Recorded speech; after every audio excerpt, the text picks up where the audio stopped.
Povijest četvrtkom.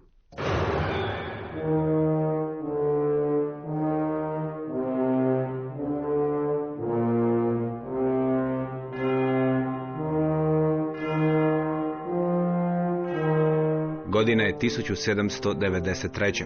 Francuska republika, stara manje od 4 godine, u teškom je stanju. U zemlji vlada stanje građanskog rata između pristalica revolucije i njezinih protivnika. Građanske sukobe samo je dodatno raspalilo pitanje vjere. Republika je tražila da se katolički biskupi biraju u skupštinama pojedinih departmana, a da se župnici biraju od strane elektora u toj župi. Katolička crkva na to nije pristajala. Rat Republici objavile su Pruska i Habsburška monarhija. Njima su se pridružili francuski emigranti, pristaše kralja i starog režima. U proljeće 1793. toj su se koaliciji pridružile Španjolska, Pjemont i Velika Britanija. Vojska revolucionarne Francuske istjerana je iz Nizozemske i Rajnske oblasti. Činilo se da revolucionarna vojska posvuda gubi. Čak su i heroji poput generala Charlesa François Dumouriez napuštali republiku. On je u prvoj kampanji u Nizozemskoj republici osigurao briljantne pobjede. Te 1793. prešao je neprijatelju nakon što se posvađao s nacionalnom skupštinom. Na sve to dodatno se razbuktao građanski rat. Povod je bio zahtjev skupštine da svaki departman osigura određeni broj građana za vojsku. Suočen s takvim stanjem, Komitet javne sigurnosti, tako se zvala izvršna vlada republike, poslao je u provincije posebne izaslanike koji su trebali osigurati vjernost i mir u tim provincijama.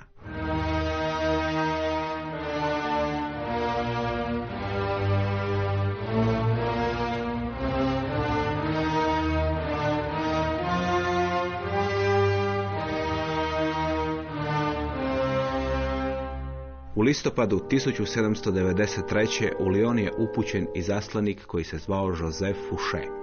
On je odmah počeo sa žustrom dekristijanizacijom. Simon Schama u svojoj povijesti francuske revolucije, objavljenoj pod naslovom Građani, piše: On je s groblja uklonio sve vjerske simbole i na ulazu postavio svoj poznati diktum: smrt je samo vječni san.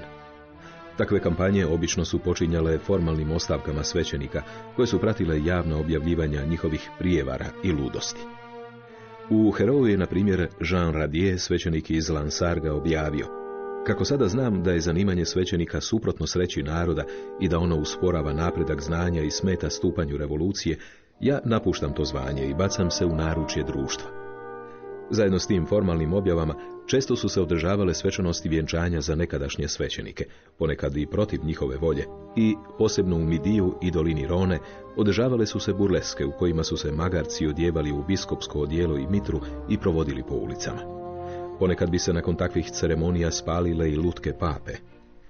Crkvena zvona topljena su za topove, dragocjenosti su odvožene u državnu riznicu. Naravno, dio njih je završio u džepovima dekristijanizatora. Pored uništavanja crkve, Fouché se posvetio i uništavanju protivnika revolucije. On je istaknutije dao pogubiti na giljotini. Oni manje važni ubijani su u masovnim streljanjima. Dobar dio Lyona stradao je u tim događajima. Mnoge su zgrade spaljene ili sravnjene sa zemljom. Brzo je Fouché svojim postupcima izazvao reakciju kod vođa revolucije. Robespierre je na Foucheu natpis da je smrt samo vječni san reagirao riječima: smrt je početak besmrtnosti. Ali Joseph Fouché je ostao na svom položaju. I ne samo da će na njemu ostati, on će preživjeti Robespierre i njegove nasljednike na čelu republikanske Francuske. I taj će Fouché u svom djelovanju, a služit će u svakoj francuskoj vladi do 1815. stvoriti nešto što će postati sastavni dio života gotovo svakog čovjeka na zemaljskoj kugli. Današnji život je zapravo teško zamisliv bez jednog aparata kojeg je Fouché organizirao i usavršio.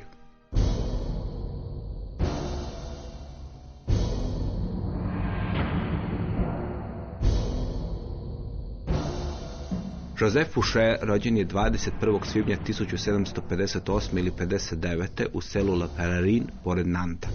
Otac mu je bio mornar i htio je da ga sin slijedi u izboru zanimanja, ali Joseph je bio slabe građe i nije bio za život na moru. Obrazovali su ga oratorijanci, red sekularnih svećenika kojeg je 1575. osnovao u Rimu sveti Filip Neri. Godine 1791. red je raspušten, a Fouché se pridružio lokalnom jakobinskom klubu. Sljedeće godine izabran je u nacionalnu skupštinu i tamo se pridružio skupini žirondinaca ili umjerenih republikanaca. Na suđenju kralju Luju XVI. Glasao je za smrtnu presudu. Približio se onda montanjarnima, radikalnim republikancima u skupštini. U listopadu 1793. Komitet javnog spasa uputio ga u Lyon, grad koji se pobunio protiv revolucije. Tijekom te pobune poginuo je republikanski vođa Joseph Chalais, koji je na početku revolucije u grad donio jedan kamen iz tvrđave Bastilje i organizirao svečanost u kojemu su građani morali ljubiti taj kamen. Kada su se građani Lyona pobunili protiv republike, uhitili su Chalaisa i pogubili ga na giljotini. U listopadu 1793. Fouché je ušao u Lyon i počeo s odmazdom. Simon Schama piše: Njemu su dane diktatorske ovlasti. Počeo je s uklanjanjem svih tragova kršćanske ikonografije sa srednjovjekovnog tornja u Saint-Cyru. 10. studenoga ulicama grada nošeni su Chalaiovi posmrtni ostaci. Glava mu je odnesena u Pariz kako bi bila stavljena u Panteon. Iza magarca odjevenog u biskupsku odjeću i mitru, za čiji su rep bile privezane Biblija i misal, kroz ulice su vožena kola prepuna crkvenih posuda koje su svečano razbijene o Chalaiovu grobnicu. 3 tjedna kasnije Fouché u katedrali održao festival razuma. Dužnosnici republike poklonili su se kipu slobode, a Fouché je izjavio: razum je vrhovno biće. Njegove postupke u gušenju pobune ovako opisuje Alan Shom u knjizi Napoleon Bonaparte. Fouchéov entuzijazam se pokazao predjelotvornim. Kako je krv od masovnih pogubljenja u središtu Lyona liptala iz odsječenih glava i natapala odvode u ulici La Fonte, smrad od te krvi je izazvao mučninu kod stanovnika i oni su se žalili kod Fouchéa te tražili odštetu. Fouché, osjetljiv na te povike, poslušao je stanovnike i zapovjedio da se pogubljenja maknu iz grada, na obližnja polja pokraj rijeke Rone. Fouché je otišao iz Lyona. Kada se vratio u Pariz, ovako je okarakterizirao svoje postupke u Lyonu. Krv kriminalaca gnoji tlo slobode i utemeljuje moć na čvrstim temeljima. Fouché je preživio pad Robespierra i služio je pod direktorijem. Poslan je za izaslanika u Milan i u Haag, a onda je 1799. došao na položaj koji će ga proslaviti. –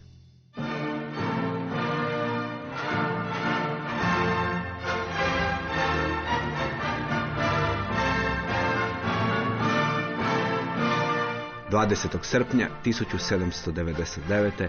Joseph Fouché postavljen je za ministra policije. Vlada je htjela zaustaviti Jakobince i za taj je posao odabrala nekadašnjeg gorljivog Jakobinca. U listopadu te godine Napoleon Bonaparte vratio se s egipatske kampanje i izveo državni udar. Fouché je pomogao Napoleonu i ostao na mjestu ministra policije. Policija u Francuskoj bila jaka i u vrijeme kraljevine. Šef policije se jednom pohvalio kralju Luju XV, koji je vladao do 1774. da kad god trojica ljudi razgovaraju na ulici, jedan od te trojice pripada njemu. Kralj je svaki dan dobivao izvještaj od policije. Ti izvještaji prosljeđivani su službenicima po cijelom kraljevstvu. Francuska policija u doba kraljevine bavila se mnogim poslovima.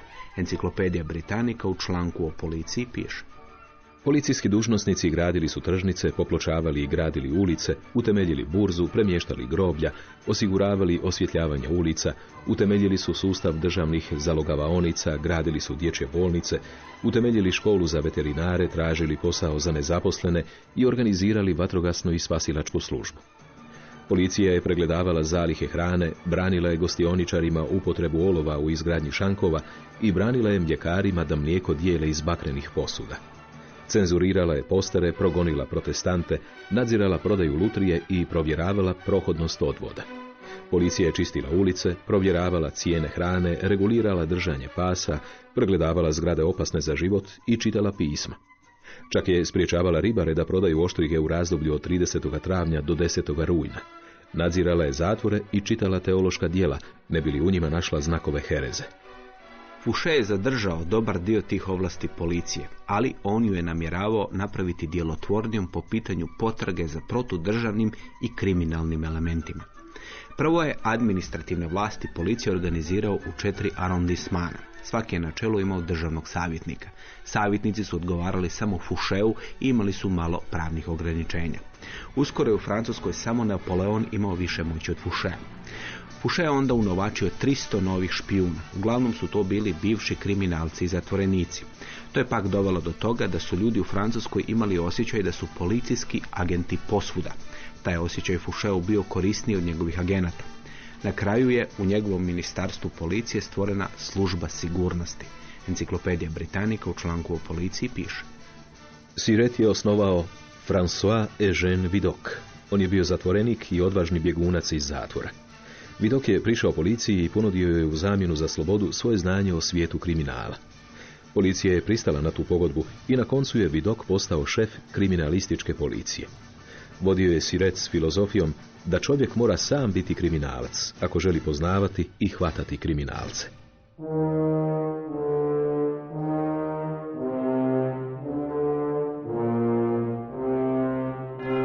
Foucheova policija bila je izuzetno uspješna. Napoleon je zapravo zazirao tog moćnog čovjeka, ali se nije namjeravao lišiti njegovih usluga. Joseph Fouché je bio tvorac moderne policije. Danas je naš život nezamisliv bez te institucije. Njezine temelje postavio taj bivši sekularni svećenik i jakobinac. Ali Foucheova policija je samo jedan od stupova aparata bez kojeg tek naš život nije moguć. Fouché je stvorio takvu policiju kako bi taj aparat učinio sigurnim. Taj aparat prati nas od rođenja do naše smrti. On nam osigurava sigurnost, ali nas vodi i u rat, pogibelj i nesigurnost. On nam danas osigurava školovanje i zdravstveno osiguranje. Tom aparatu plaćamo dobar dio naših prihoda. Taj aparat nazivamo država. Fouché je jedan od njezinih tvoraca, jer policija, administracija i sila su uvijek usko povezane s državom. Državu možemo definirati na razne načine, kao političku organizaciju društva, kao političko tijelo ili kao institucije ili aparat države.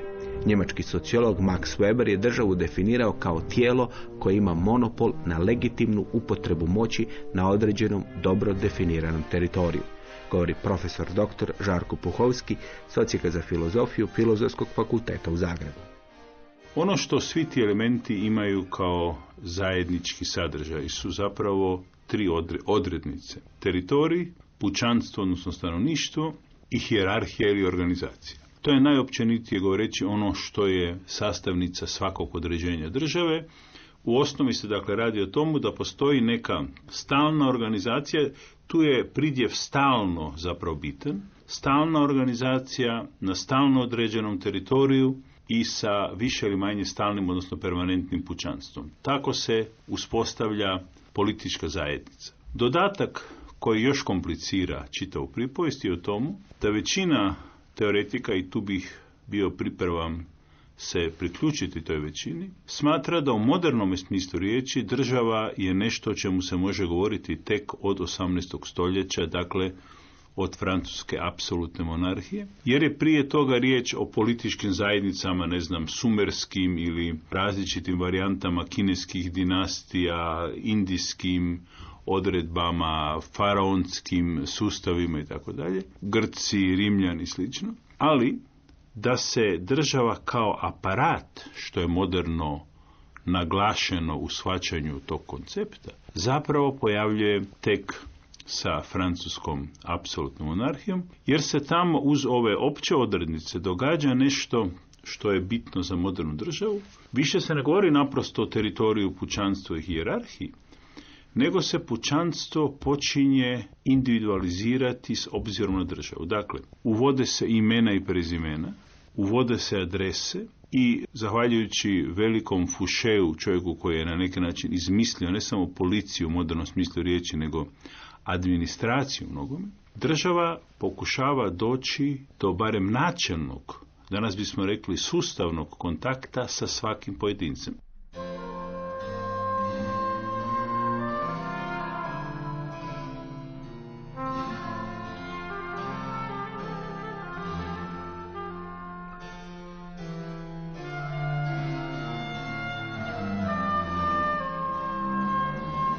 Temelji moderne policije i države postavljeni su u vrijeme vladavine francuskog kralja Luja XIV.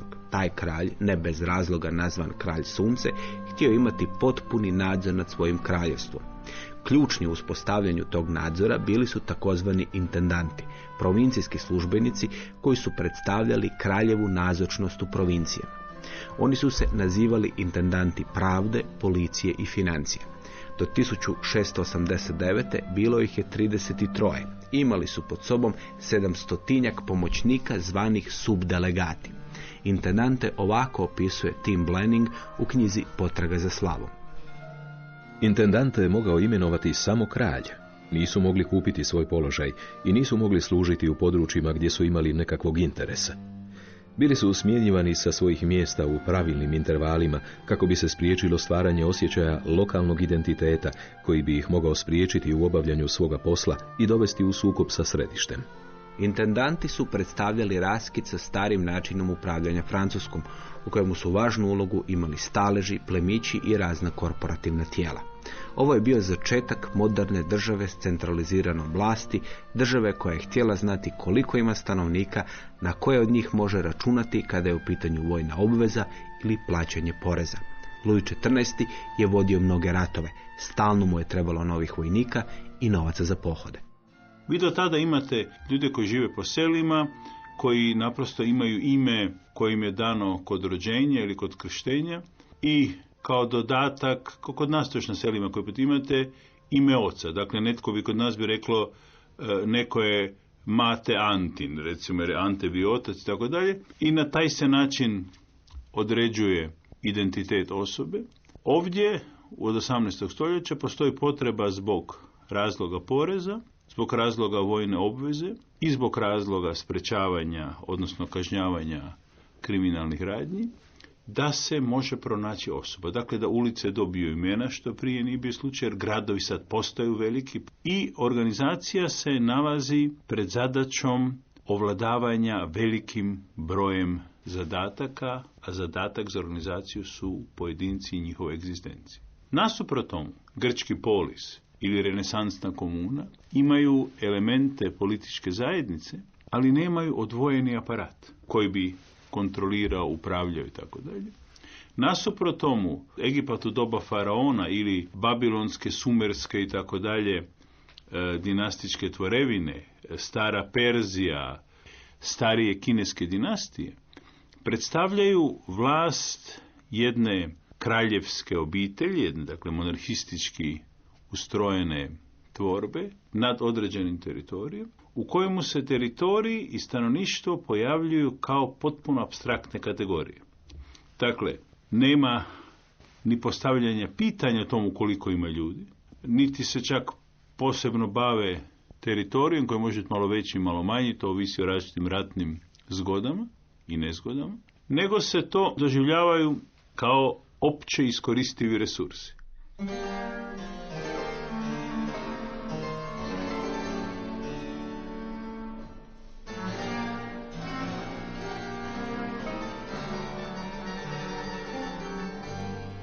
Louis XIV. Je navodno na samrtnoj postelji izjavio: ja odlazim, ali država ostaje. On je vladao Francuskom od 1643. do 1715.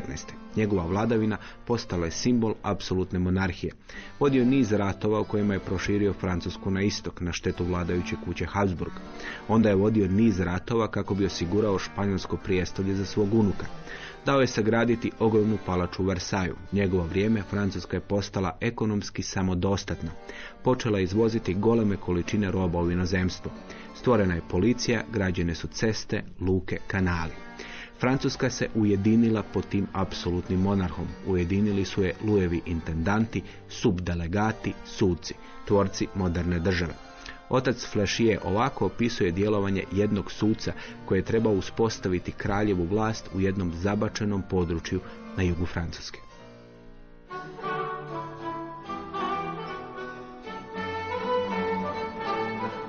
On je djelovao sa svim autoritetom i ovlastima koje mu je dao apsolutni monarh i njegovo dijeljenje pravde utjeralo je teror u umove ljudi. On sam je bio dovoljan da baci planinske predjele u stanje zbrke. On je doveo do toga da zakon bude priznat u područjima gdje dotada nije bio poznat. On je donio strah u područja koja su oduvijek bila izvan dosega pravde. On je utjerao strogoću zakona tamo gdje prije toga nije postojalo ništa osim zločinačkih dijela. On je ušao u najutvrđenije dvorce, otvorio je najtajnija spremišta i trezore i najnaglije i najmoćnije ljude provincije poslao je pod pratnjom u grad, kako bi tamo dali obrazloženje svojih postupaka. Luj XIV. I njegovi službenici možda su prvi počeli stvarati modernu državu, ali sam pojam moderne države potječe od jednog Firentinca rođenog 3. svibnja 1469. godine.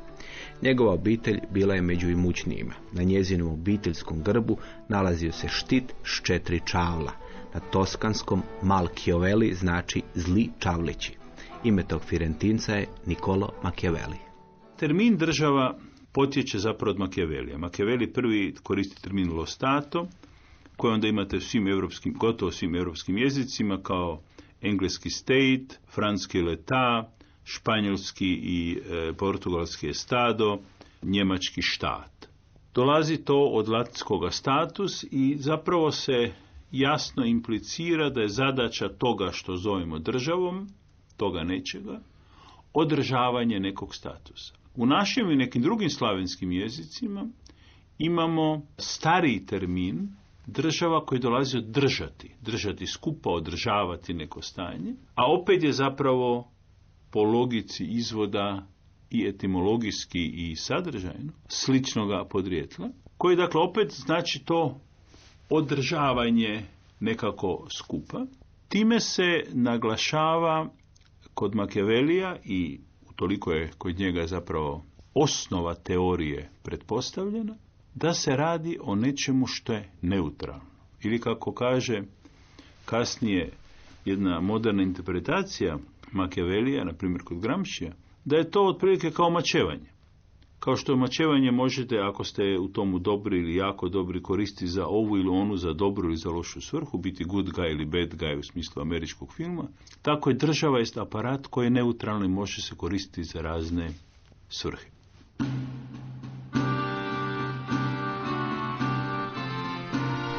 Godine 1513. dvojica uglednih građana Firence pokrenuli su urotu protiv Medičejaca, vladajuće obitelji u tom gradu. Jedan od urotnika izgubio je popis s 20-ak uglednih imena koje su oni smatrali za protivnike obitelji Medici. Po nalogu vlasti svi s te liste bili su uhićeni, a 7. na popisu bio je Niccolo Machiavelli, državni tajnik i diplomat. U zatvoru Machiavelli će provesti mjesec dana među, po svojim riječima, štakorima veličine mačaka i ušiju velikih poput leptira. U tih mjesec dana podvrgnuli su ga 6 puta mučenju. Na njegove udove vješali su utege i tako ga rastezali. Nakon mjesec dana provedenih u zatvoru dokazana je Machiavellijeva nevinost. Dokazana nevinost nije mu donijela i milost. Prognan je iz grada i iz političkog života. Živio je na svom imanju, dane je provodio sa svojim radnicima, a noću se povlačio u odaje čitajući omiljene pisce. Potkraj 1513. obavijestio je svog prijatelja da je sastavio djelo u kojem raspravlja o tome što je vladavina, kakve ih vrste ima, kako se zadobivaju, kako održavaju, zašto gube. 2 godine kasnije Machiavelli će to djelo s posvetom poslati Lorenzu II. Mediciju, nadajući se da će mu ono donijeti milost vladara Firence. Djelo je imalo naslov Vladar i u njemu je pisalo i ovo.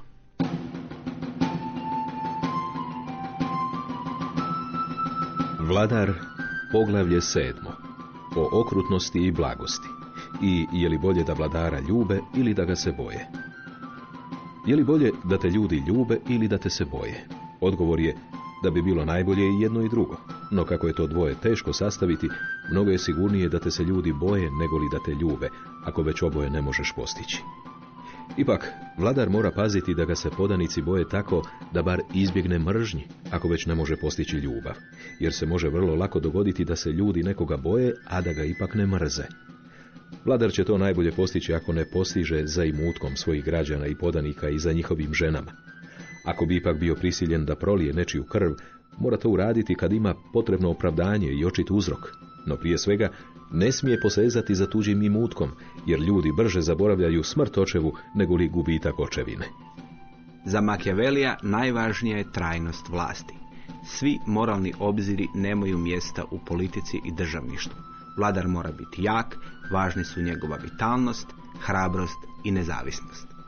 Hobbes, nasljeđujući Machiavellija i evropsku modernu prirodnu znanost, što je veoma važno, pokušava strogo formulirati zakonitosti koje bi imali znanstveni karakter, koje se odnose na državu, ali kao prvu premisu vodi jedan bitan vrijednosni sud, veoma jednostavan, koji se međutim pokazao izrazito dalekosežnim i važnim, koji glasi: osnovna legitimacija države, dakle opravdanje samog postojanja države, jest u tomu što ljudi napuštaju slobodu koju su imali u prirodnom stanju, ili točnije odustaju od dijela slobode koju su imali, da bi zadobili sigurnost u državi. Ono što Hobbes zna i što zapravo danas svi teoretici znaju, osim ne baš inteligentnih romantičkih patriota, jest da država nema ni zadaću, a kamoli mogućnost davati slobodu, nego je zadaća države reducirati slobodu u okviru razumnih granica, ali s time da je cijena koja se plaća, odnosno dobitak koji se s druge strane dobiva, u tomu da se za gubitak slobode, koja je cijena, dobiva veća sigurnost koju država mora jamčiti. Ali od Hobbesa imamo u filozofiji jasni koncept teorije ugovora. Dakle, pretpostavka je da treba odgovoriti na sljedeće pitanje: u čemu je podrijetlo obveze osobe koja živi u nekoj državi, zvali ju mi građaninom ili podanikom, ovisno o sustavu, da prihvaća autoritet, ovlasti, dominaciju, moć države, pa i njeno pravo da kažnjava. To se pojavlja kao problem na koji odgovara teorija ugovora.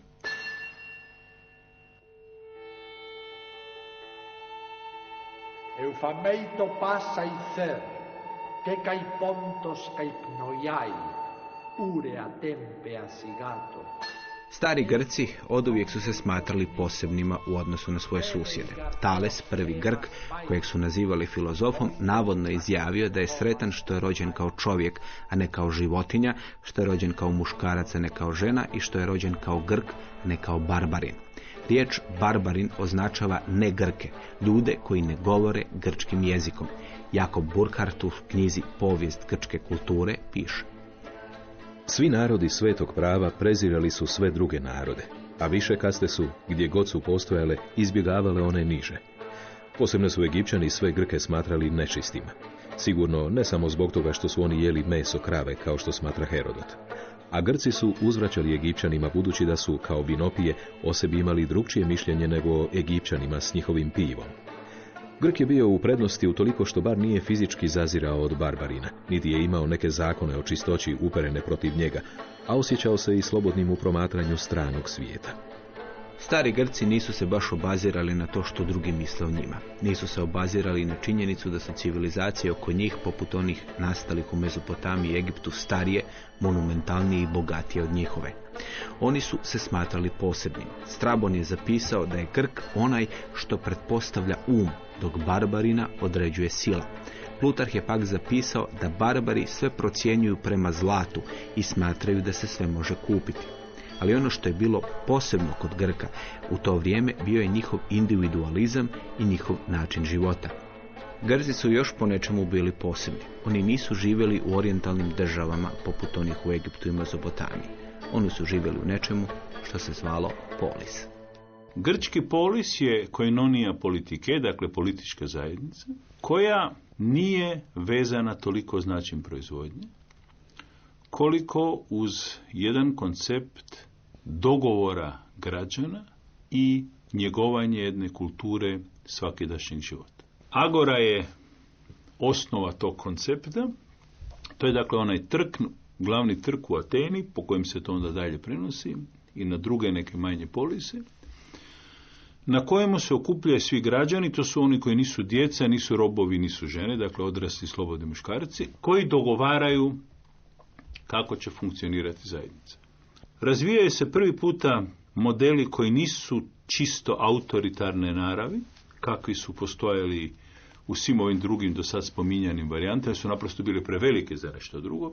Pri čemu je također jako važno, po mojem sudu, imati na umu, da se i kod Aristotela na samome uvodu u politiku nalazi ta važna odredba da je politička zajednica odnosno općenito zajednica, za čovjeka bitna zato što čovjek nije autarkično biće, da se ta autarkeja, samodostatnost, može postići za čovjeka tek u zajednici, a da izvan zajednice mogu živjeti bića koje su iznad ili ispod čovjeka, dakle bogovi ili životinje, dok je čovjek određen, upućen na zajednicu i zato je on zoon politikon, dakle biće zajednice, to znači biće koje ne može bez zajednice, to ne znači ni političko biće, a pogotovo ne znači društveno biće kao što se to dosta često pogrešno prevodi čak i u udžbenicima na univerzitetu, nego znači biće upućeno na to da svoju egzistenciju može zbrinuti jedino u odnosi s drugim ljudima. I zato je ono, to biće, kod Aristotela određeno dvojno,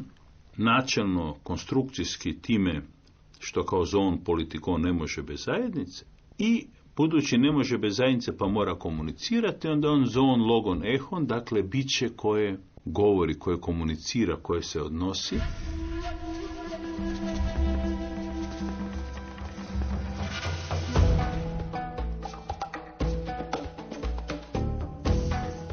Rim je prema legendi imao 7 kraljeva. 7. kralj bio je Lucije Tarquinije. On je Rimom vladao poput orijentalnog despota, zato je dobio nadimak Superbus, ponosni ili oholi. Sin kralja Tarquinija Sext silovao je Lukreciju, ženu plemenitog roda. Lukrecija je poslala glasnika kako bi pozvala svog oca i supruga da dođu do nje i da svaki bude u pratnji jednog pouzdanog prijatelja. Među tim prijateljima bio je i Lucije Junije Brut. Lukrecija je rekla što je se dogodilo i nakon toga se pred njima ubila nožem koji je bio skriven u njezine haljini. I dok su ostali tugovali, Brut je napravio ovo. Tit Livije piše.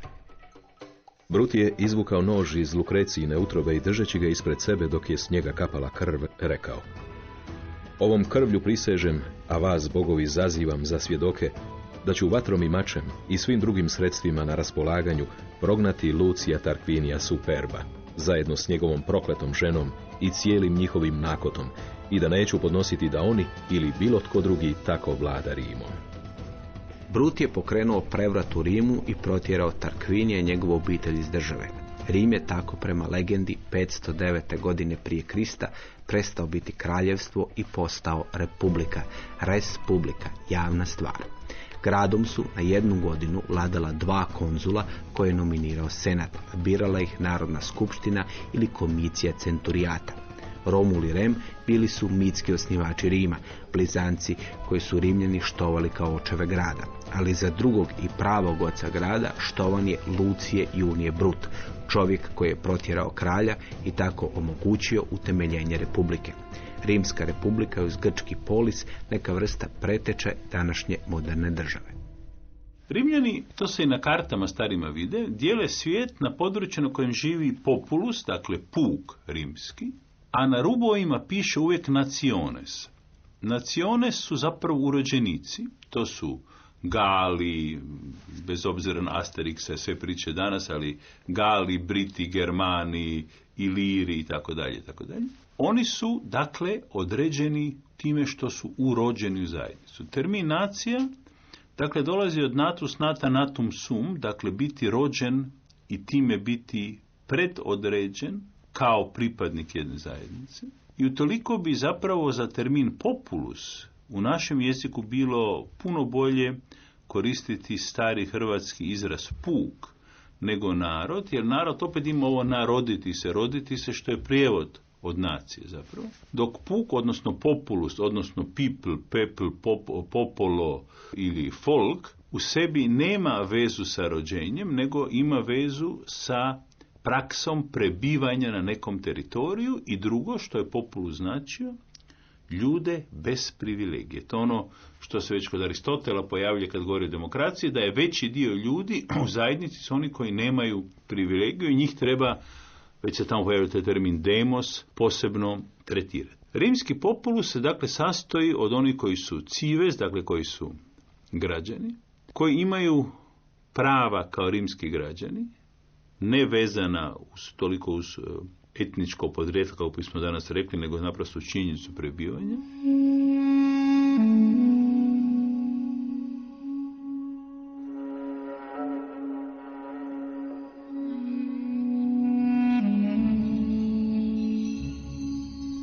Rimski građanin imao je velika prava. Koliko je rimsko građansko pravo bilo važno i poštovano govori i ova priča iz Biblije, iz Novog Zavjeta. U djelima apostolskim opisuje se treće putovanje svetog Pavla. U Jeruzalemu on je održao govor pred okupljenim ljudima. Govor je počeo dobro. Pavao se predstavio kao Židov, rodom iz grada Tarza u Ciliciji i odgojen u Jeruzalemu. Početak je bio dobar, ali kako je Pavao nastavljao govoriti, tako je neodobravanje raslo. Kada je spomenuo smrt mučenika Stjepana, okupljeni ljudi napali su Pavla. Spasit će ga činjenica da je bio rimski građanin. U djelima apostolskima piše: Židovi su ga slušali do te riječi, ali tada počeše vikati: makni takvog stvora sa zemlje, on ne smije živjeti. Dok su oni tako vikali, haljinama tresli i prašinu vitlali u zrak, zapovjednik naredi da ga odvedu u vojarnu, te ga primijenivši bičevanje presluša da bi doznao zašto tako viču protiv njega. Kad su ga rastegli da ga bičuju, reče Pavao nazočnom stotniku: zar smijete bičevati rimskog građanina i još k tome bez osude? Kada stotnik to ču, ode i obavijesti zapovjednika. Što kaniš učiniti, upita ga. Ovaj je čovjek rimski građanin. Na to zapovjednik dođe k njemu te mu reče: kaži mi, jesi li ti rimski građanin? Da, odgovori Pavao. Ja sam, reče zapovjednik, za velik novac stekao to građanstvo. A ja sam se, reče Pavao, s njim i rodio. Odmah dakle odstupiše od njega oni koji su ga imali bičevati, a zapovjednik se uplaši kad dozna da je on rimski građanin i da ga je ipak svezao. Pavlova obitelj dobila je rimsko građanstvo kao nagradu za službu u Rimu. Rimsko ga je građanstvo spasilo. Rimski zapovjednik premjestio ga je u Cezareju. Rimski upravitelj provincije Felix zadržao je Pavla u zatvoru kako ne bi uzbunio lokalno židovsko stanovništvo. Nakon 2 godine Felixov nasljednik Festus htio je poslati Pavla na suđenje u Jeruzalem, ali on je opet iskoristio svoje pravo i zatražio pravo priziva kod cara. To je pravo kao rimski građanin i dobio. S time da oni mogu biti ljudi koji ćete zvati proletarius, to su oni od kojih nema nikakve koristi druge do da rade djecu, proles znači dijete, jer su, kako bismo danas rekli, lumpen proletari. Za njih važi to pravilo panem et circenses kruha i igara, od njih nema druge koristi nego ponavljam opet da rade djecu za ratove i druge svrhe. I postoje viši slojevi koji imaju svoje socijalne prednosti, ali kao pripadnici puka nemaju privilegiju.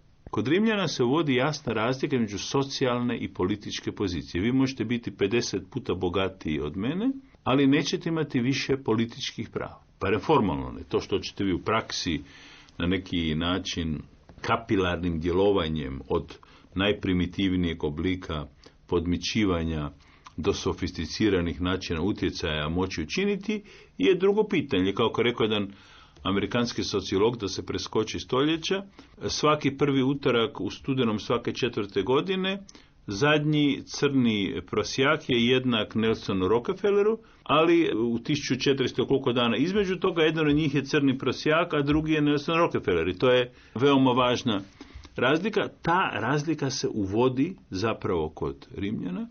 Ona se konceptualizira u punom smislu reći tek kod Rousseaua sa razlikovanjem koncepta citoyen i bourgeois. Citoyen je pripadnik zajednice, apstraktno biće, svi smo tu jednaki. Bourgeois je osoba određena svojom pozicijom u procesu raspodjele ili proizvodnje, već kako to s koje strane gleda.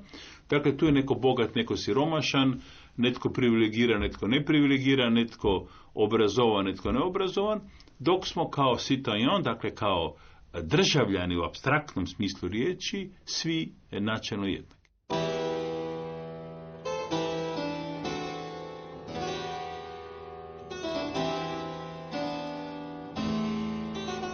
Teorijske temelje moderne države dao je Niccolo Machiavelli. Prvi ju je počeo izgrađivati Louis XIV i njegovi moćni ljudi poput kontrolora financija i mornarice Jeana Baptista Colberta. Uspjeh Louisovog eksperimenta sa stvaranjem moderne države doveo je do kopiranja tog modela po cijeloj Europi. Najuspješniji u kopiranju tog modela bio je Friedrich Wilhelm I, kralj Pruske.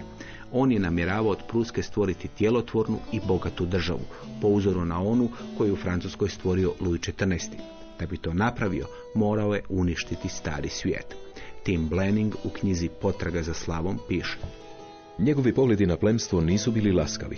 Plemići Klevea i Marke bili su glupi volovi, ali zlobni poput vragova, intrigantni, lažljivci i pijanci koji piju poput zvijeri, ništa drugo i ne znaju. Oni iz stare Marke bili su loši, neposlušni ljudi koji ništa dobro nisu učinili, uvijek su kiseli i puni pakosti prema svom vladaru. Oni u Magdeburgu su poput onih u staroj Marki, samo gori.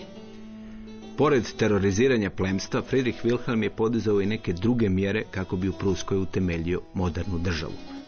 Ključan za sidrenje te vlasti i moći bio je državni aparat. S jačanjem aparata rastao je i broj ljudi zaposlenih u državnoj upravi. Počela se stvarati birokracija. Povijest moderne države je povijest širenja njenih ovlasti, to jest kompetencija u dvostrukom smislu riječi. Kompetencija znači s jedne strane ovlast da se nešto čini, a s druge strane pretpostavlja sposobnost da se čini to za što se ima ovlast. Prve političke zajednice imaju zapravo izabrane funkcionare. Kod Grka nisu ni izabrani u našem smislu riječi u demokratskom modelu, nego se izvlače kao neka vrst lutrije, jer se polazi od pretpostavke da je osnova demokracije vjera u jednakost svih, pa ako su svi jednaki, svejedno je tko je na čelu, dakle stvari slučajnosti. Ali opet da dodam u zagradi, nisu oni bili toliko naivni. Ratno vijeće je uvijek bilo birano na klasičan način, to je bilo preozbiljna stvar, ali tko će biti jedan dan ili jedan tjedan ili jedan mjesec, danas bismo rekli predsjedavajući nekakvog skupa ili skupštine, je bilo zapravo potpuno svejedno i tako su se oni ponašali. Kod Rimljana imate senat u kojem se nalaze bogati ljudi, imate veoma interesantnu formulu SPQR, senatus populusque romanus, dakle senat i puk rimski, dakle senat i puk se pojavljaju u paraleli, iako je senat predstavničko tijelo po definiciji. Ali ono što je ovdje važno, tu se radilo o, kako bismo danas rekli, političarima, amaterima. Vi ste imali nekoliko zapisničara, imali ste profesionalne vojnike, nešto policije, nekakvih redarstvenika, recimo to tako, i to je zapravo bilo sve što su Rimljani imali. Već s Foucheom se pojavljuju težnje da se kontrolira stanovništvo. I onda imate najprije takozvanu jezgru državnog aparata, to znači unutrašnja vanjska policija, sigurnost, vojska i policija, koje kontroliraju vanjsku i unutrašnju sigurnost, i poreznike koji moraju priskrbiti novac da aparat funkcionira.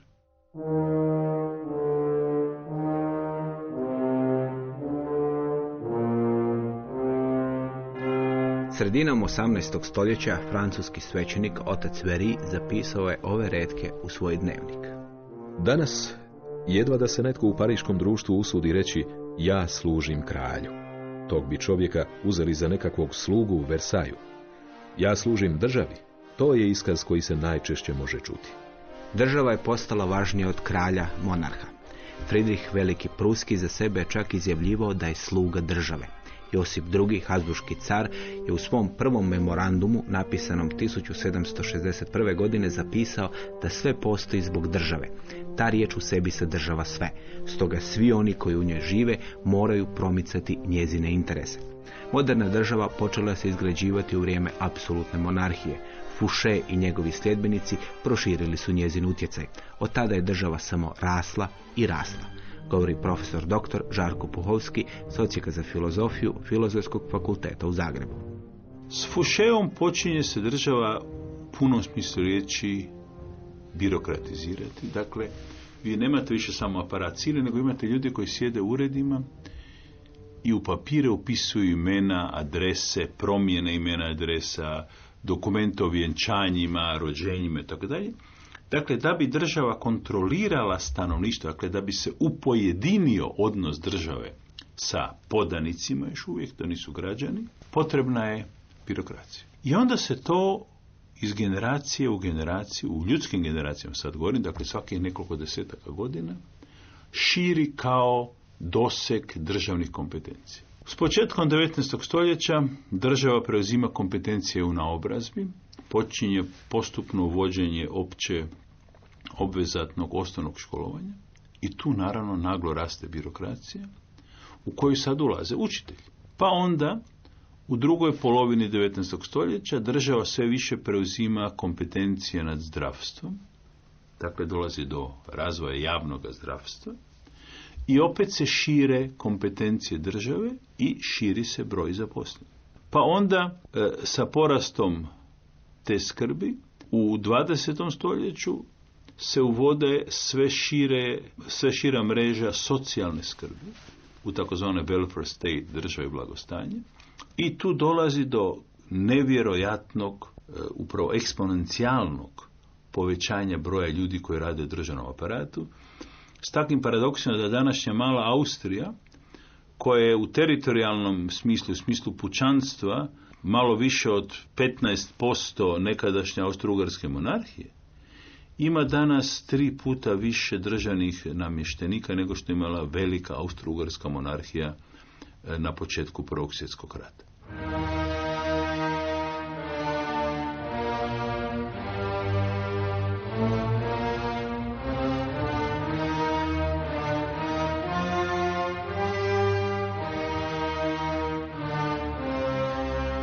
Poštovani slušatelji, slušali ste Povijest četvrtkom, emisiju obrazovnog programa Hrvatskog radija.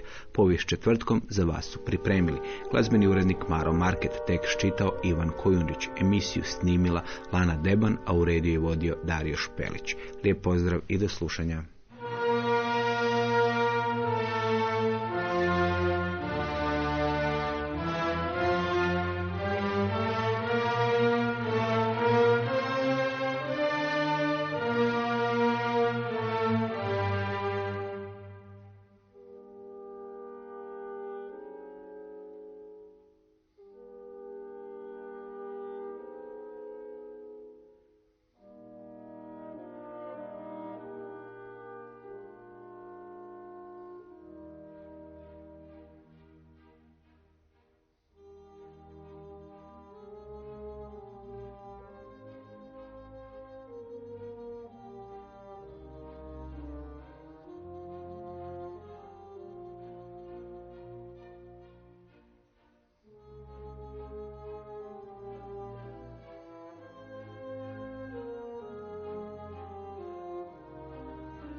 Povijest četvrtkom.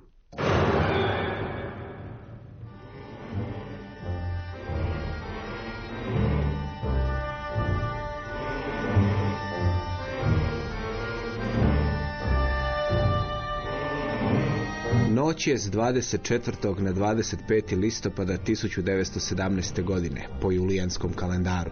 Boljševici sustavno u Petrogradu zauzimaju objekte od strateške važnosti i to čine skoro bez ispaljenog metka. Gardistima koji su čuvali objekte rečeno je da dobrovoljno predaju oružje, samo su neki na silu razoružani. U noći jedna po jedna padaju željezničke postaje, poštanski uredi, telefonske centrale, banke i mostovi. Boljševici zauzimaju i palaču inženjera gdje se smjestio vojni stožer privremene vlade. Zauzimanje teklo ovako. Boljševici su ušli u palaču i zasjeli urede stožera. Oni koji su do tada sjedili u tim uredima ustali su se i otišli iz palače.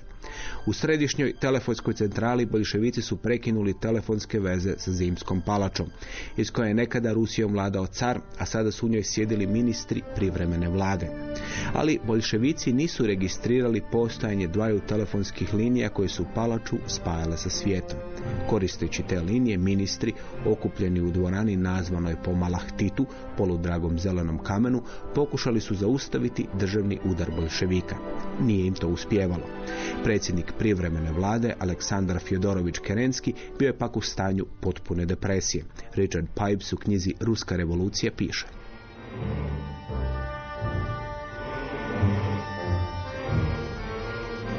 Kerenski je izgledao star i umoran dok je gledao u prazninu ne videći nikoga.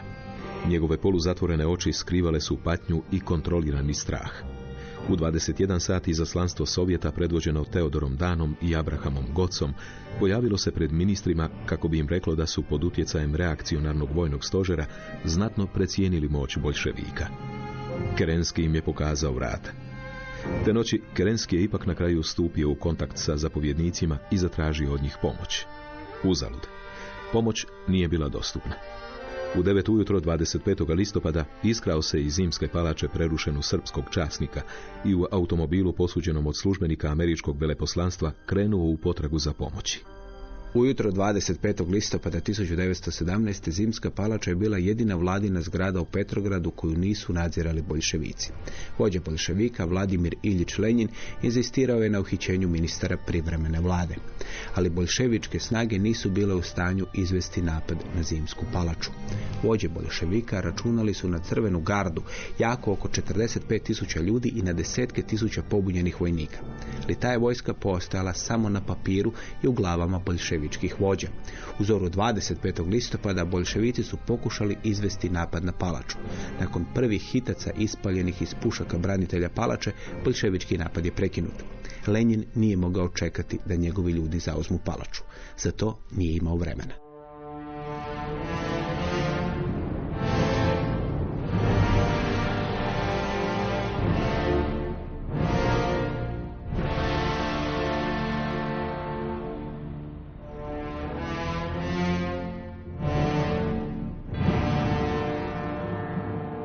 Boljševike su predvodila dva čovjeka, Vladimir Iljić Lenjin i Lav Trotski.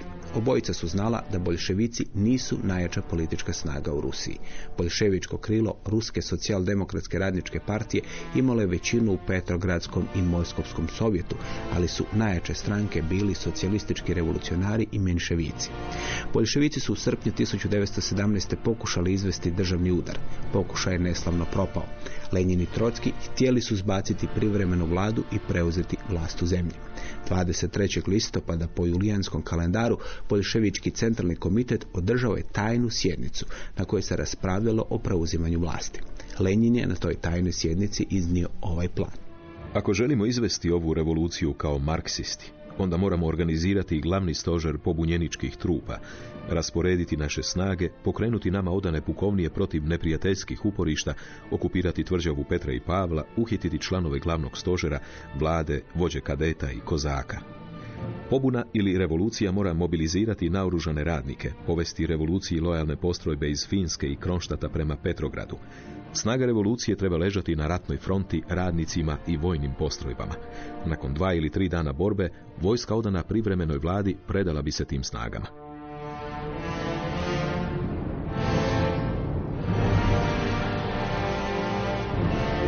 Lenin je takvu strategiju temeljio na svojim omiljenim knjigama iz vojne vještine. Bile su to knjiga o ratu ruskog generala Karla von Clausewitza i knjiga Karla Marksa o građanskom ratu u Francuskoj. Trockom je bilo dosta tih argumenata. On je Leninu ovako odgovorio. To je posve razumno, ali je previše komplicirano. Plan je preveliki, to je strategija koja uključuje previše teritorija i previše ljudi. To nije pobuna, to je rat. Da bi zauzeli Petrograd, ne trebamo dovlačiti trupe vlakom iz Finske. Oni koji počnu nešto iz velike udaljenosti obično stanu na pola puta. Moramo se usredotočiti na taktiku, kretati se u malom prostoru s malo ljudi, usmjeriti naš napor na glavne ciljeve, udariti jako i izravno. Ne mislim da je to tako komplicirano. Opasne stvari su uvijek izuzetno jednostavne. Udari protivnika u trbuh i udar će biti bez buke. Pobuna je bešumni stroj.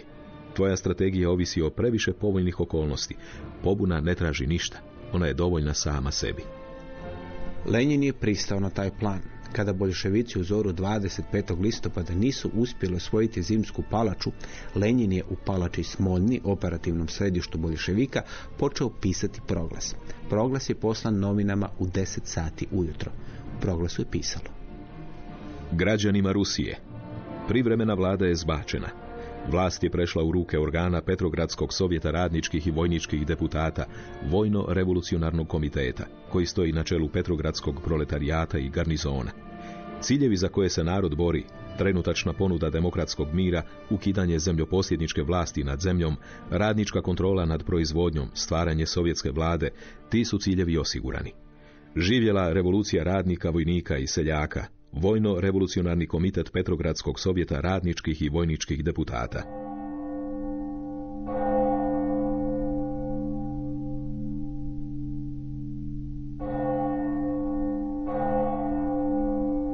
U trenutku kada je Lenin objavio ovaj proglas, boljševici nisu kontrolirali Zimski dvorac.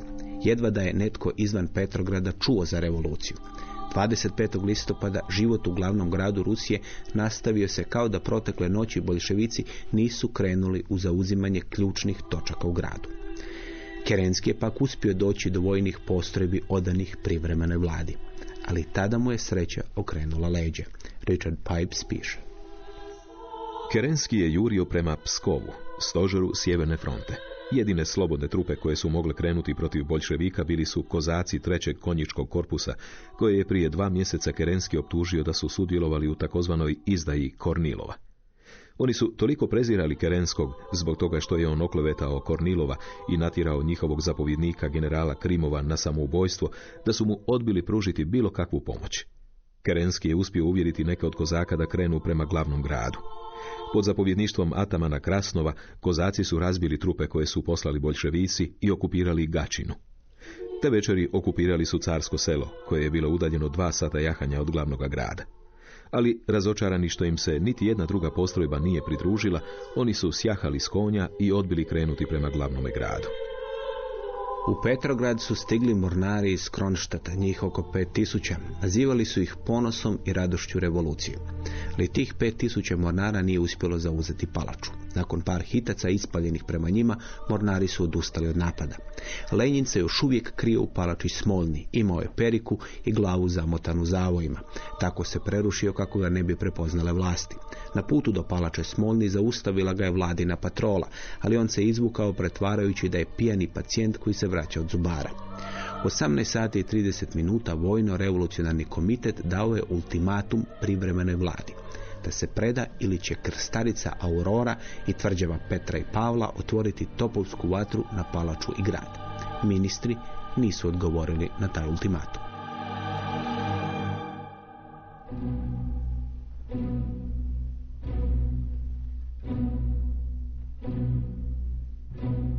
Krstarica Aurora otvorila je vatru na Zimsku palaču u 21 sat 25. listopada 1917. po julijanskom kalendaru. Krstarica nije imala bojevog streljiva i spalila je samo jednu manevarsku granatu. I to je bilo to.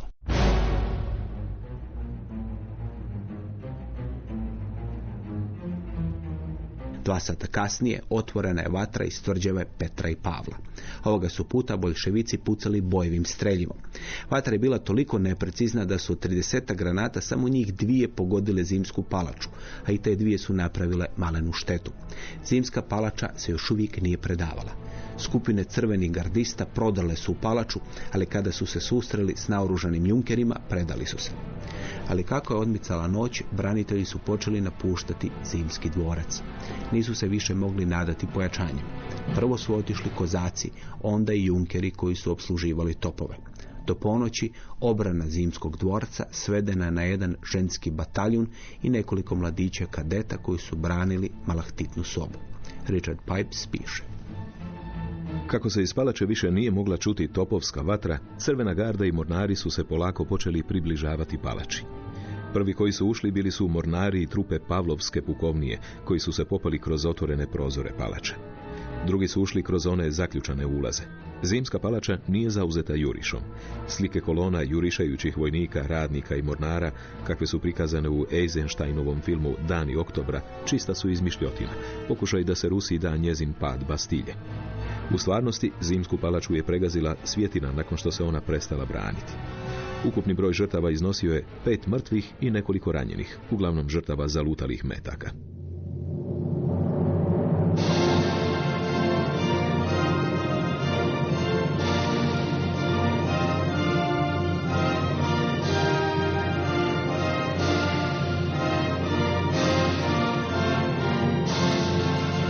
Tako je bešumni stroj Lava Trotskog srušio privremenu vladu u Petrogradu.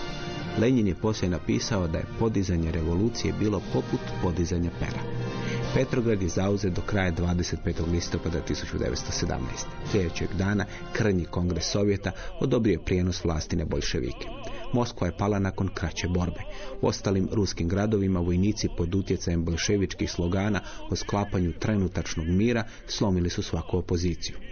Tako su boljševici državnim udarom uzeli vlast u Rusiji. Stvorena je Sovjetska Rusija, prva komunistička država. Ironija je bila u tome da su Lenjin, Trotski i njegovi boljševici pokrenuli revoluciju pod utjecajem dijela Karla Marksa i Friedricha Engelsa, a taj je pak dvorac govorio o potrebi odumiranja države. Lenjin i njegovi nastavljači će pod krinkom stvaranja društva u kojemu će odumrijeti država stvoriti najveći državni aparat u povijesti, govori profesor dr. Žarko Puhovski s Odsjeka za filozofiju Filozofskog fakulteta u Zagrebu. Marks ima koncepcijski 2 velike poteškoće. Prvo, on je postao glasovit kao politički teoretik, a sebe nije smatrao političkim teoretikom. On zapravo nema tekstova iz političke teorije. Njegov je najveći problem u tomu što se njegovi stavovi o politici, teorijski stavovi, implicitno, nalaze razbacani u ranijim tekstovima u jednom smislu, a u kasnijim tekstovima na 10 mjesta u Kapitalu, zapravo usputno, i ima jedan koncentrirani tekst koji je opet programatsko-političke narave, ali ima u njemu i teorijskih elemenata. To je kritika Gotskog programa iz 1875. godine.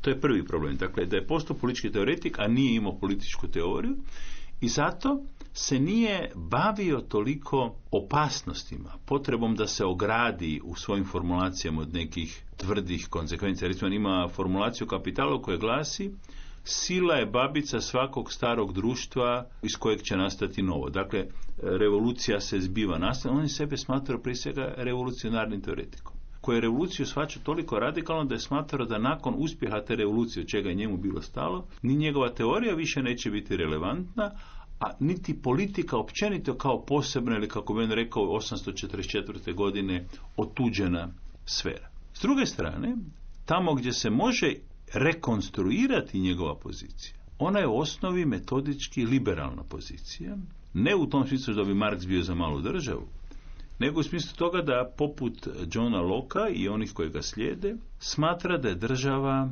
aparat, otvoren za bilo koju vrijednost u ime koje može funkcionirati. On sad hoće da proletarski pokret, da proletarska revolucija preuzme tu državu kako bi zadala posljednji udarac klasi s kojim je u klasnom sukobu, to su dakle kapitalisti ili buržuji, i time što se ukida egzistencija buržuja u njihovoj osnovi, u njenoj osnovi, a osnova je kapital, odnosno reprodukcija viška vrijednosti, prestaje potreba za državu.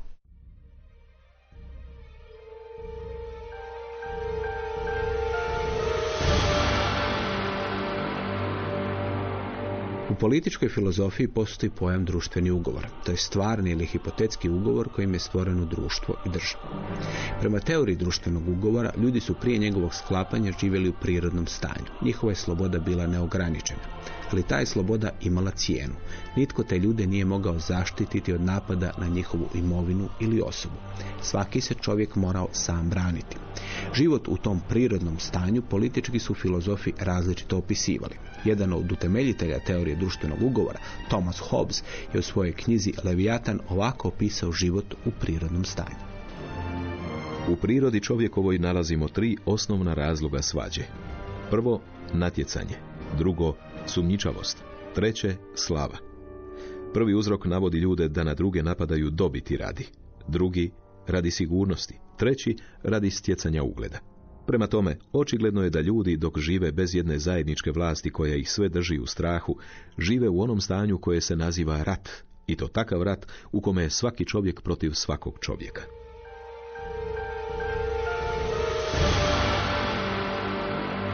U takvom stanju po Hobbesu čovjek je čovjeku bio vuk. Drugi su pak politički filozofi puno blaže opisivali to prirodno stanje. John Locke u glavi 2 svoje druge rasprave u Vladi piše: jer svi su ljudi djelo jednog svemoguće beskrajno mudrog tvorca. Pošto su svi ljudi sluge jednog suverenog gospodara, upućeni u svijet njegovom zapovješću i zbog njegove svrhe, oni su vlasništvo onoga čije su djelo, stvoreni da traju dok postoji njegova, a ne nečija druga volja. I budući da su obdareni sličnim sposobnostima i da svi sudjeluju u jednoj prirodnoj zajednici, ne može se pretpostaviti neka takva podređenost među njima koja nas može ovlastiti da uništimo jedan drugoga. Jean-Jacques Rousseau je pak na prirodno stanje gledao kao na idealno stanje za život. Bilo je to vrijeme plemenitog i neiskvarenog čovjeka. I Locke i Rousseau smatrali su da su društvo i država nastali zbog vlasništva, da država postoji zbog zaštite vlasništva. Po Locku, privatno vlasništvo je pak temelj naše slobode. Po Rousseau, privatno vlasništvo je temelj našeg ropstva. Implicitno to Marks prihvaća tako da kaže, kada revolucija pobjedi, što se njemu čini da je povijesno nužno, kada proletarijat razvlasti, kako on to kaže, eksploatatore, nema više privatnog vlasništva, nema više materijalne osnove za eksploataciju, prema tomu nije potrebna ni država. I onda se u tom modelu kritike Gottskog programa pojavljuju 3 stupnja. Takozvano prijelazno razdoblje, niža faza komunizma i viša faza komunizma. U nižoj fazi komunizma još postoji robna privreda, tako dalje, do neke mjere, još uvijek imamo raspodjelu prema radu. U višoj fazi imamo raspodjelu prema potrebama. To je već potpuno utopijska slika. Tu nema nikakve potrebe za državom. Kaže, neko će malo ribariti, malo će raditi, malo će filozofirati, sve to ljudima ostaje otvoreno. Tu je on dosta ovako prešao jednu vrst poezije u prozi umjesto u neku precizniju formuliranost, što je kod utopija inače bio običaj, iako bi se on sigurno jako vrijedio, pogotovo njegov prijatelj Engels, da se to nazove utopijom, ali to je zapravo utopijska slika. Bitno je, međutim, konstrukcija o tomu da on smatra da je odumiranje države koncept koji znači to da država svojim slabljenjem prati slabljenje dominacije kapital odnosno odnosa reprodukcije viška vrijednosti ili eksploatacije, odnosno slabljenje kapitalističke klase. Kako nije bio politički teoretik i nije smatrao da treba biti oprezan u formulacijama, dogodilo mu se da su te pojedine njegove formulacije korištene kao ideologijska osnova za čitav niz pokreta i poredaka koje počinju s Leninom i dolaze sve do, ne znam, Mao Tse-tunga ili Pol Pota i tako dalje, u kojima se kod Staljina potpuno perverzan način dokazuje kako odumiranje države dijalektički, kako to kaže Staljin, može biti izvedeno jačanjem države. Dakle, da ona mora najprije jako jačati da bi onda, tako rekući, eksplodirala i nestala.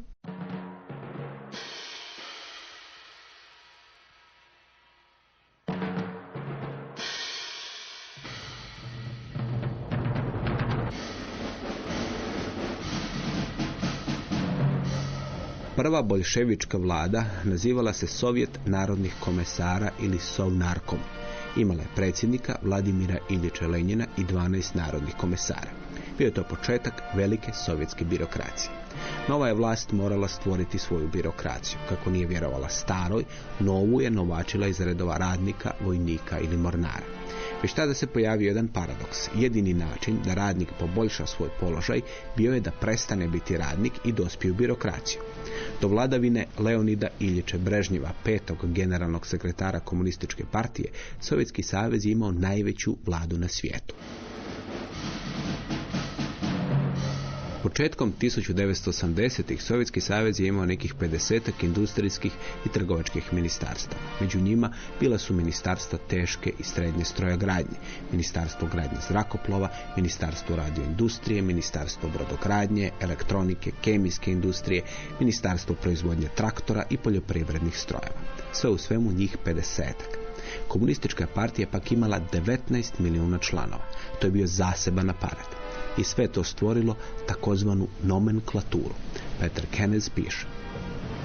Bilo je to zlatno doba nomenklature, izvornog sovjetskog koncepta. Njezino konkretno značenje bilo je da je to lista funkcionara koji su za svoje imenovanje trebali odobrenje od relevantnih federalnih ili republičkih partijskih agencija. Nomenklatura je značila političku elitu, koja je krajem 70. godina brojala oko 500.000 ljudi. Ta je skupina, a ne onih 19 milijuna članova partije, stvarno vladala zemljom i uživala povlastice. Ta elita je imala pristup zatvorenim dućanima, gdje je bilo u obilju robe koja inače nije bila dostupna. U vrijeme velike nestašice stanova, oni ne samo da su imali udobne stanove, već su u mjestima ograničenog pristupa imali i vikendice zvane dače. Oni najpovlašteniji među njima mogli su putovati na zapad i vratiti se sa stranom robom, koja je dodatno doprinijela njihovu prestižu. Mogli su slati djecu u škole u koje je upis bio otežan. Tako je Savez Sovjetskih socijalističkih republika, prva zemlja radnika i seljaka, postao birokratizirana partijska država s najvećim partijskim i državnim aparatom na svijetu. Karl Marx je govorio i o diktaturi proletarijata. U Sovjetskom savezu i ostatku socijalističkog svijeta ta je sintagma dobila posve novi značaj.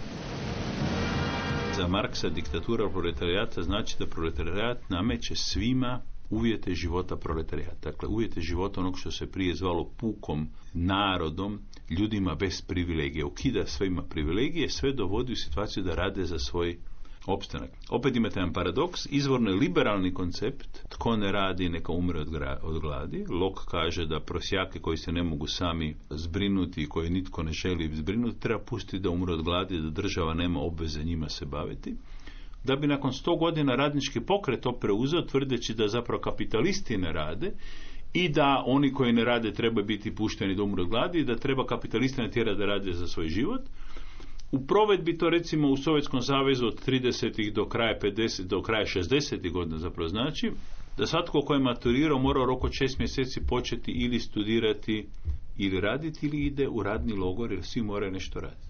Taj koncept dakle je socijalno kod Marksa mišljen, ovdje preveden politički kao oznaka jedne vrste terora i kasnije totalitarnog poretka, koji u ime koncepta diktature proletarijata naprosto reproducira vladavinu vrha jedne stranke, jačanje države, kontrolu države nad svim elementima, obrazcima, domenima javnog i privatnog života i time dolazi potpuno jasno u suprotnu poziciju naspram one koja koncepcijski slijedi iz Marksa, bez obzira na to što, ponavljam još jednom, zbog rečenih razloga, kod Marksa nije teško naći pojedinačne formulacije na koje su se i ovi staljinisti mogli pozivati.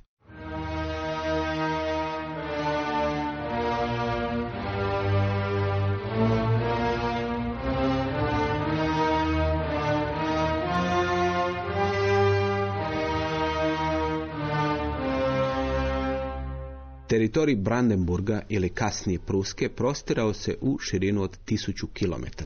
Od Klevea na današnjoj nizozemsko-njemačkoj granici do grada Tilsita ili današnjeg Sovjetska u Ruskoj federaciji. Nije to bio kontinuirani teritorij. Uglavnom je bilo riječ o imanjima koja su bila razasuta po središnjoj Europi. Jedino je Brandenburg na istoku imao koliko toliko zaokružen teritorij. Da stvar za Brandenburg ili Prusku bude gora, nijedan od tih teritorija nije imao dobru prirodnu granicu. Nije bilo velikih rijeka, planina ili mora. Da geostrateški položaj bude još teži, preko tih su se teritorija još od starog vijeka kretale vojske s istoka na zapad ili sa sjevera na jug. Da bi se Brandenburg uopće mogao održati, morao imati jaku vojsku i jaku ekonomiju koja je mogla financirati tu vojsku. Za sve je to pak trebala jaka središnja uprava. Zato ne čudi da su veliki vladari Brandenburga, počevši od Friedricha Wilhelma, velikog elektora, koji je vladao od 1640. do 1688. prednjačili u Europi u ustroju središnje vlasti i države. Bio je to jedini način opstanka Brandenburga. Tim Blenning u knjizi Potraga za slavom piše: Do svoje smrti 1688. veliki elektor je uspio postići 3 svoja temeljna cilja. Stvorio je središnju administraciju, svoj fiskalni sustav i svoju stajaću vojsku. I uspio je natjerati staleže da prihvate sva 3 cilja. Veliki elektor je nakon razornog 30-godišnjeg rata obnovio Brandenburg i uspostavio u njegovim posjedima vlast kuće Hohenzollern. Sin velikog elektora, Friedrich III, unaprijedio je Brandenburg u kraljevinu Prusku. Njegov pak sin, Friedrich Wilhelm, stvorio je sustav školovanja birokrata. Tim Blenning piše: Od 1723. godine on je za novake dodijeljene provincijskim komorama uveo sustav školovanja zajedno s ispitima. Utemeljio je i katedre za kameralizam ili primijenjenu političku znanost na sveučilištima u Haleu i Frankfurtu na Odri, s posebnim napucima da je glavni zadatak studija školovanje službenika. Tijekom toga razdoblja pojavila se birokracija. Miješana u pitanju društvenog podrijetla, meritokratska, nepotkupljiva, hijerarhična, akademski školovana i imenovana, vođena i nadzirana od središnjih vlasti. Rusku birokraciju pokušali su što uspješno, što neuspješno kopirati po cijeloj Europi. Takav tip birokracije je dan danas za neke zemlje nedostižan san.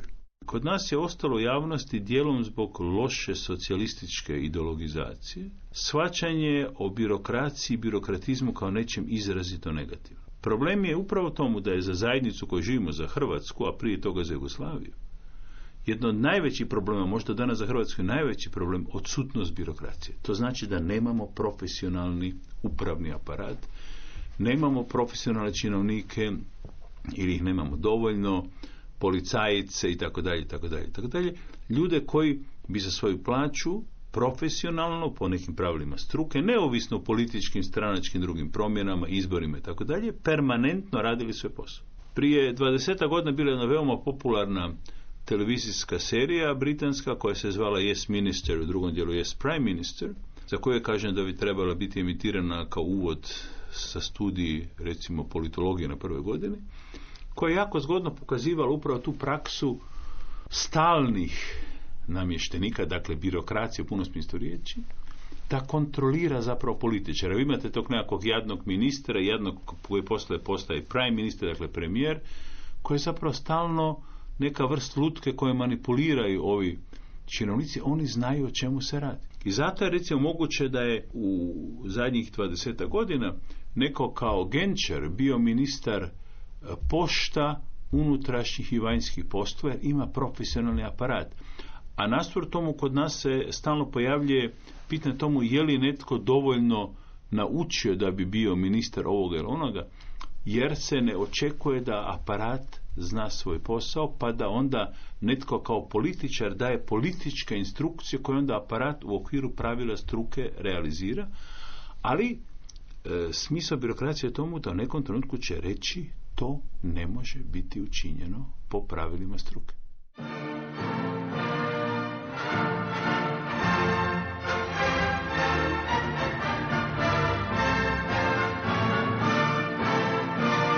Engleski liberal John Emmerich Edward Dalberg Acton, poznat i kao Lord Acton, u jednom je pismu zapisao ove riječi: svaka vlast kvari ili korumpira. Apsolutna vlast kvari apsolutno. Lord Acton je bio prvi moderni politički filozof koji je govorio o potrebi da se uvijek na oku ima moderna velika država, bez obzira bilo riječ o autoritativnoj, socijalističkoj ili demokratskoj državi. Acton je pak bio nastavljač klasične liberalne teorije, koja počinje s Johnom Lockeom. Po toj teoriji država treba biti minimalna, jer velika država ne samo što nužno ograničava našu slobodu, ona ograničava i našu imovinu. Naime, velika država je i skupa država. John Locke je na početku jednog, moglo bi se reći, preliminarnog stava koji kritizira preveliki rast države. Kad kažem preliminarnog, onda hoće reći da on to kritizira prije nego što se to dogodilo. Njegov koncept hoće unaprijed spriječiti da dođe do toga da država kao nekakvo kancerozno tijelo previše naraste, u vrijeme kada o tomu još nema govora. Ali on je očito dobro naslutio problem i svi radikalni liberali ga slijede. Recimo, imate jedan za današnje pojmu je gotovo neshvatljiv mali tekst John Stuarta Milla koji se oštro obrušio protiv odluke britanske vlade da nakon jednog trenutka, to negdje 840. godina, sve javne pozicije u aparatu mogu biti popunjene tek na osnovi javnog natječaja. I umjesto da bude sad, kako biste nam rekli, sretan je to nekakva demokratizacija, John Stuart Mill rezonira ovako: država već ima aparat, već ima monopol sile, sad ćeš dobiti najpametnije ljude. Što nama ostalima ostaje? Mi dakle više nemamo šanse protiv države. On ima tu ideju, ako mora postojati policajac, bolje da je glup policajac pa će me teže kontrolirati. To je dakle načelno negativni stav spram države. Puno radikalnije na to se nastavljaju anarhisti, premda većina anarhista ne voli da ih se izvorno povezuje s liberalizmom. Bez liberalizma anarhizma nema. On jest socijalistička verzija liberalizma, mnogo radikalnija naravno, koja ne ide više do točke zahtjeva za minimaliziranje države, nego ide korak ili, ako hoćete, skok, veliki skok dalje, do zahtjeva za ukidanjem države, uz tvrdnju da je moguće živjeti u razini socijalne kooperacije, dakle suradnje, bez potrebe za koordinacijom, dakle ustrojem hijerarhije koja bi to omogućila, i odatle onda slijedi da bi trebalo biti moguće učiniti sve da se živi u malim komunama bez države.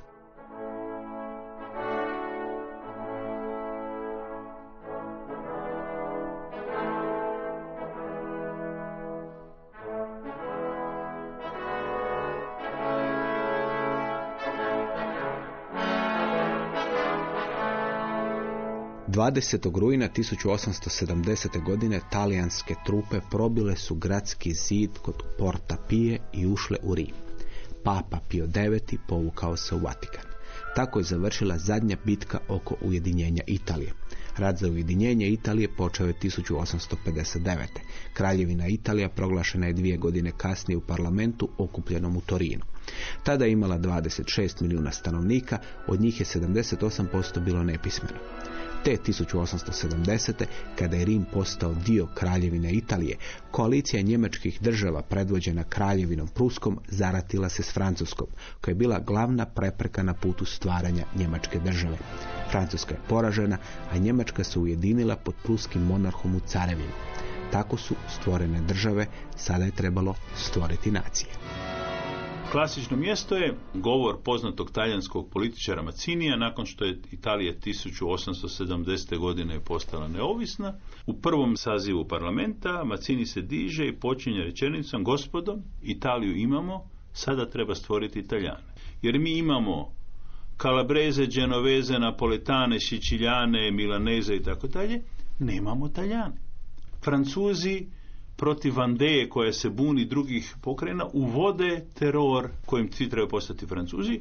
Teror je katkada vojni, mnogo češće je to neka vrst kulturnog terora koja funkcionira konceptom opće obvezatnog osnovnog obrazovanja, koja nameće standardne jezike koje prije nisu govorili. U Hrvatskoj imate istok Hrvatske od Slavonije do recimo Hrvatskog Zagorja ili dolje do Dalmacije, situaciju da se ljudi u Zagorju bolje razumiju sa Slovencima nego li s Dalmatincima, da se ljudi u Slavoniji bolje razumiju sa Srbima s druge strane nego sa Zagorcima, i morate uvesti koncept, to se svim drugim nacionalnim državama događa, nacionalnog standardnog jezika koji je onda osnova tog koncepta kulturnog, obrazovnog i drugog jedinstva, a tek zadnjih nekoliko desetljeća se koncept multikulturnosti razvija i time se ostaje na konceptu nacionalne države kao osnove, s time da će manjine dobivati posebni tretman, uz dvije napomene. Prvo, da nakon 1989. 1990. se u Europi zapravo multinacionalne države raspadaju, Sovjetski savez, Jugoslavija i Čehoslovačka. I drugo, da je podrška manjinama, etničkim manjinama, nužno moguća samo konceptom pozitivne diskriminacije, a to znači protiv demokratskog načela jednakosti, manjinama se treba dati nešto više po glavi stanovnika nego većini, da bi se njihov manjinski status koliko i toliko osigurao i zajamčio.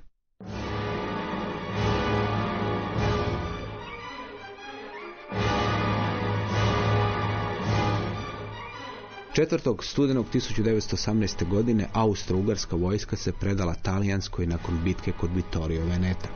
U Italiji taj se dan slavio kao nacionalni praznik. Predsjednik talijanske koalicijske vlade Luigi Facta mislio je da bi 4. studeni 1922. bio idealan za pokretanje programa nacionalne obnove i pomirbe.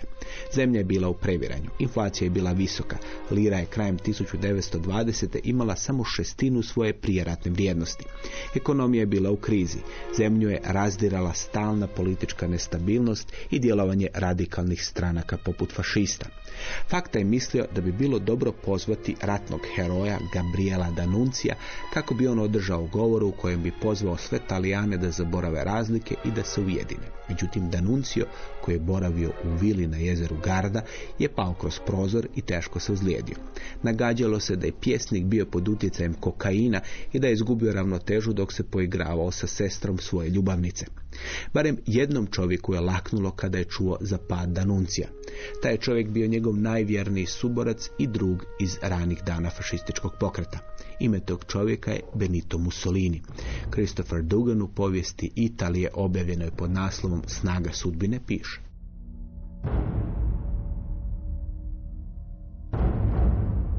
Mussolini je morao brzo djelovati i tijekom rane jeseni počeo je s pripremama za marš na Rim. Sredinom listopada planovi su završeni. Oni su nalagali okupaciju javnih zgrada, poput pošta u važnim gradovima, kako bi se onemogućila komunikacija sa središtem, koncentraciju fašista na zbornim mjestima u središnjoj Italiji, ultimatum vladi da preda vlast i spuštanje na glavni grad kako bi se zauzela ministarstva. 27. listopada fašističke skupine počele su dolaziti u važnije gradove. Zauzimali su telefonske centrale, telegrafske urede, gradske vijećnice i sjedišta prefektura. Fašisti su planirali masovan odaziv na marš. Vrijeme je bilo pravo jesensko, padala je kiša, bilo je hladno i nije se znalo kako će vlada reagirati na taj marš. Zato se na njega odazvalo samo oko 16.000 ljudi. Christopher Dugan piše: Premijer se u ranim satima 28. listopada na izvanrednoj sjednici sastao s generalima i ministrima, kasnije se sastao s cijelim kabinetom. Jednoglasno je dogovoreno da se u zemlji uvede opsadno stanje s početkom u podne. Telegram o toj odluci poslan je u 7:50 u sve prefekture. Ali kada je Facto otišao kod kralja u 9 sati i zatražio od njega da potpiše uredbu o uvođenju opsadnog stanja, kralj je odbio uredbu potpisati. Zašto? Ostaje tajna. Prethodne večeri bio je odlučan da ne popusti fašističkom pritisku. Možda nije bio siguran u odanost svoje vojske ili se bojao da je njegov rođak sklopio dogovor s fašistima kako bi ga zbacio s prijestolja. Ili se samo bojao krvoprolića. Predsjednik vlade Facta dao je ostavku u 11:30. Pola sata kasnije telegrami su poslani u prefekture. U njima je pisalo da je opsadno stanje opozvano. Fašisti su masovno izašli na ulice i slavili. Kralj je ponudio mjesto predsjednika vlade Antoniju Salandru. Neke su stranke pritiskivale Mussolinija da prihvati tog čovjeka za predsjednika vlade. Mussolini nije popustio pritisku. Znao je da on može diktirati uvjete. U listu Il Popolo d'Italia Mussolini je 29. listopada 1922. napisao: Većina sjevera Italije je pod fašističkom kontrolom. Središnju Italiju potpuno su okupirali crnokošuljaši.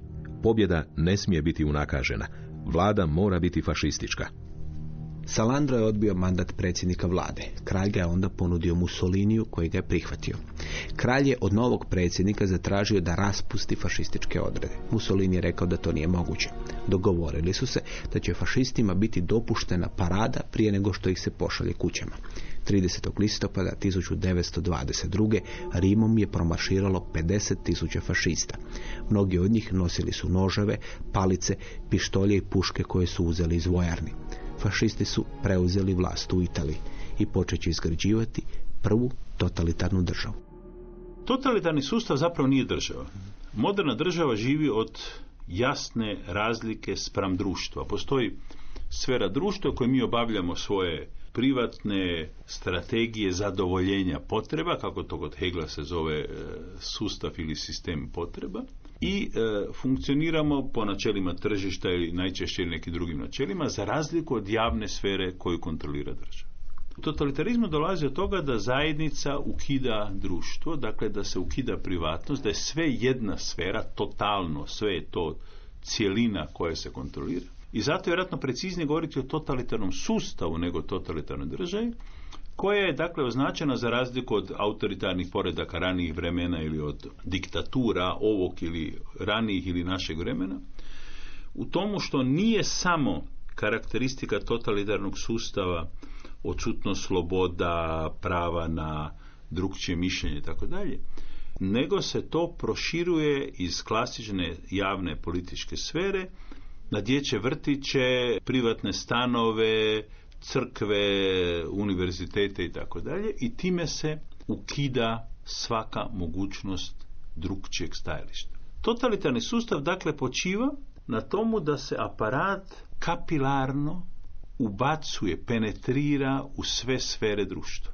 Takav model može onda naravno provesti najgore tipove povreda prava, tortura, ubojstava, milijunskih ubojstava kao što se to od Hitlera do Mao Zedonga ili Mao Tse-tunga i Pol Pota pokazalo. I drugo, da totalitarni poredak počiva na potpunoj iracionalizaciji javnosti i funkcioniranja. Jer recimo, Machiavelli, kojega su toliko oštro kritizirali kao cinika u političkoj teoriji, govori doista o tomu da je logično, ne dobro, ali da je logično da vladar eliminira one koji mu smetaju. U totalitarnim porecima, Hitler ili Stalin, eliminiraju milijune ljudi koji im zapravo nisu željeli smetati. Milijune Židova ili 100.000 Židova koji sebe smatraju zapravo dobrim Njemcima, ali im zbog ideologije Hitler ne može dopustiti da budu dobri Njemci. Stalin eliminira milijune ljudi koji sebe smatraju dobrim članovima partije, boljim od onih čak koji ih drže u logoru, ali zbog koncepta o kojem sam prije govorio, zaoštravanja klasne borbe, moraju se stalno producirati klasni neprijatelji, a u totalitarnom poretku neprijatelji može biti samo unutar vladajuće stranke, druge stranke nema. Dakle, dolazi do unutrašnjeg sukobljavanja, koje nije niti sa Machiavellijevog stajališta racionalno, se eliminiraju ljudi koji zapravo nisu prijetna režimu.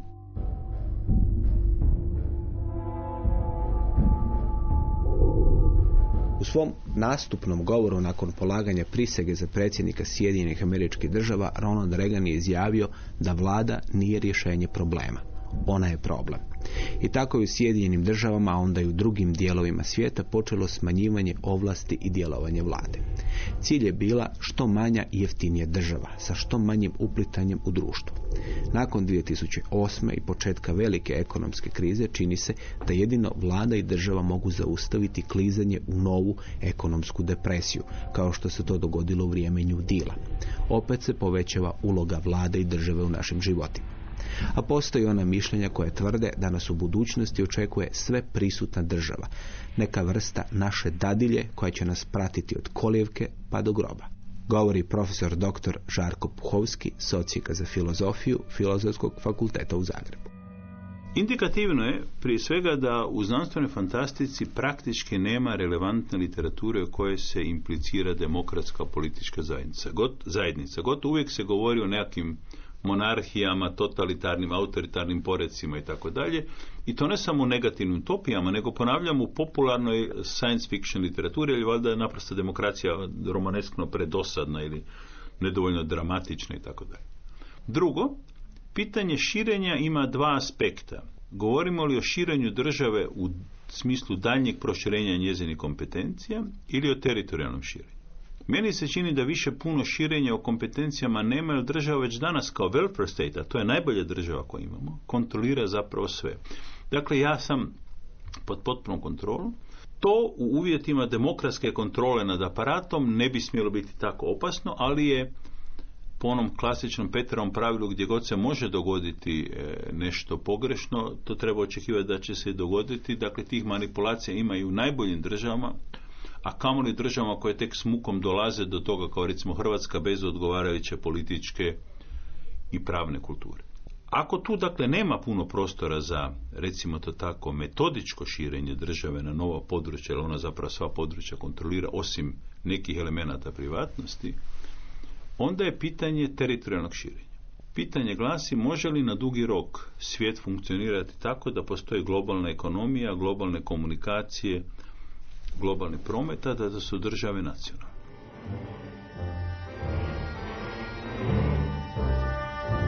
Poštovani slušatelji, slušali ste Povijest četvrtkom, emisiju obrazovnog programa Hrvatskog radija. Povijest četvrtkom za vas su pripremili glazbeni urednik Maro Market, tekst čitao Ivan Kojundžić, emisiju snimio Luka Pavelić, a uredio i vodio Dario Špelić. Lijep pozdrav i do slušanja.